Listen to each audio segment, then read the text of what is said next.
Coming back and checking out another stock lock. We've got a beautiful is it registered mail padlock, registered US mail padlock, and this was sent to me recently by Chris Capune, and I didn't have a fucking Scooby. I thought it was some kind of, I'm not sure if you're going to see that very well in that light. You can see there's numbers in there, 0649.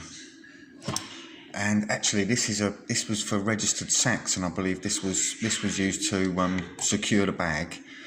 And then every time you unlocked it, the counter, it's a counter, not a combination lock. Well, at first I thought I'll stick a pick in it, I'll have a little tickle, and I was there trying to think, how do you rotate it to the right combination? But no, it's I had to do a bit of YouTubing, and all that does is count. It doesn't open up this way like you would expect it. It opens up and rotates round fully. So when it's opened, and it only has to open a small amount, you cannot close it back up that way. It will have to do a full rotation to close it back locked, and that will then show 650 or 0650. So that's the target. I'm not sure what that is, serial number, but I believe this is one of the older versions, because it's got the raised counter window. I think on newer versions there ain't this ridge, and it's completely flush.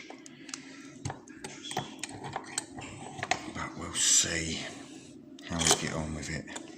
Now, I don't think it's a tricky lock as such. It is actually a 3-pinner. So that, when you say, oh, it's a 3-pin, you'd think it, well, to me it looks like a warded or a wafer lock, but no, it is actually a pin tumbler, but literally 3 pins. And yeah, I'm not sure. I believe they are quite a way back, so I'm going to go for a pick with one of my longer shafts, and my Daz Evers.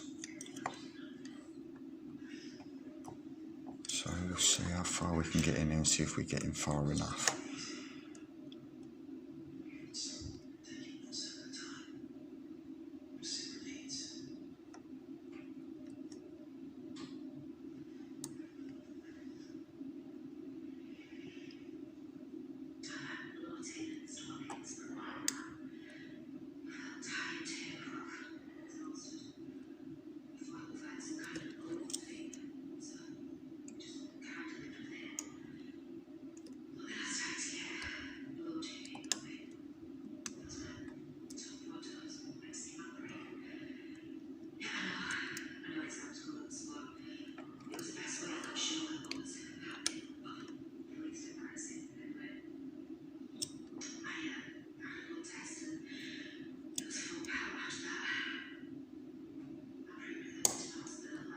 Pin 1, that was pin 2, that was pin 3.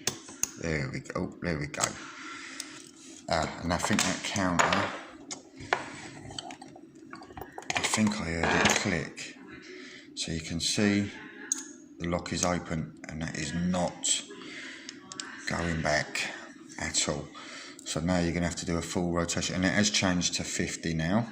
As you can see, 0650, and it does click, click, click, and it's locked back up. And again, when you pick it a second time, 651. And basically, yeah, that pick has to go right to the back, and there's 3 pins just there. And they're the ones you've got to get. All this is completely flat, so yeah, it wasn't a hard pick, but without YouTube videos, a little bit of a tutorial, I would have never have got this open. Well, I wouldn't have known how to get it open.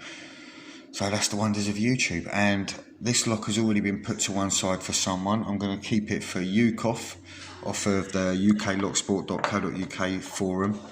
And I don't know if I'll post it or I'll bring it down to him when we meet up in Bristol in May for the uklocksport.co.uk lock sport meet, which we do once a year, and I've been to a couple of them already. It'll be the 4th year of the lock sport meet going on, and this will be my 3rd time in attendance. I missed the first year, and the second year I'd been picking about a month or two. So, and it just seems to be getting bigger and bigger every time. So if you haven't checked out the forum, please check out. It's www.locksportuk.uklocksport.co.uk.